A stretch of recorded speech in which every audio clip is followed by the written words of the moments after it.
Hello, this is Kernstar, and today I am going to talk about modulating the modulators with automation. Basically, in these automation lanes that you do, you can also access them from here. When you click on a clip, and you can see the automation here.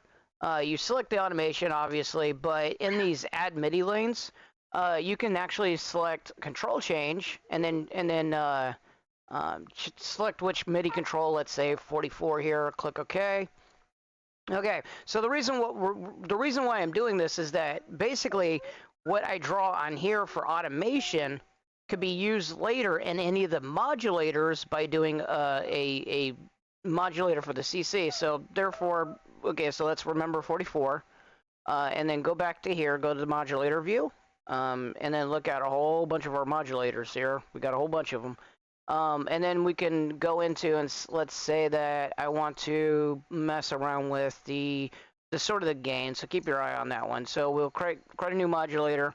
We do MIDI, and then select MIDI. It already has CC, and then we said, hey, we're going to use CC 44, so we're going to move this to up to CC 44.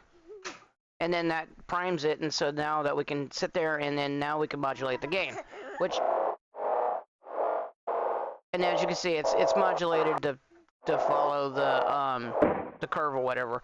But now that we got it as a modulator, you can use it to modulate other modulators. So realistically, you can use it to, let's say, mess with your LFOs, and that I wanna speed up and slow down my LFO according to the CC.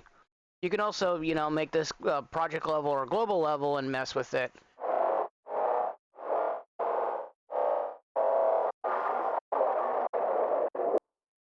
And then let's say now I want the LFO to be mess with the gain somewhat so that it can sound crazy. And then so now what I have it now with the modulator, when it goes over, it's gonna slow down and speed up the LFO depending on my curve, which is sort of cool because you can sit there and do some crazy stuff.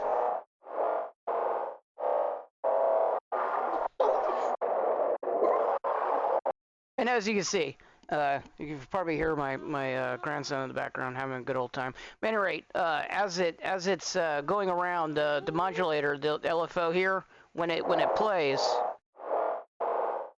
it'll move the LFO according to the let's see, now I got it back on gain. Okay, according to the control here, it'll move this LFO. See? And I'll move it according to the thing, so that therefore I can speed up and slow down the LFO according to the thing to allow you to have not only an LFO going, but you can have it custom to the position on the track, so it's not only just up and down. So if you wanna add a little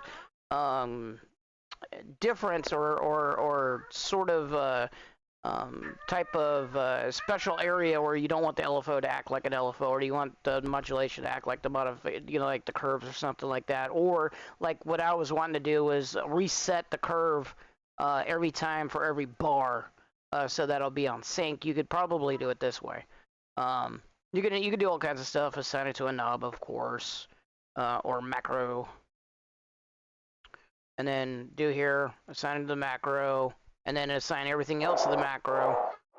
So now that we could have one control or one automation lane that controls all of your automation. So pretty cool stuff with this. I was trying to mess around. Basically, what I was trying to do is try to figure out a way for modulation to affect the automation so that I can modulate the pitch bend that is only available in the modulation lane through here, through pitch bend right here. And I think that's the only place that you can mess with it. As far as I know, please correct me if I'm wrong. Please.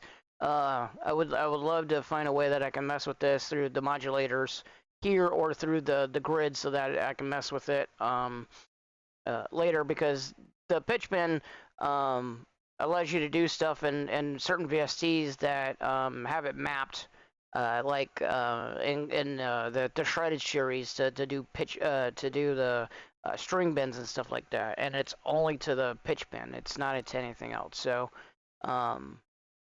being able to modulate this to the modulators would be really, really cool. But anyways, this is kind of reverse. This helps modulate the modulators in a way. So anyway, hope you like the trick or the tip, and I will catch you later.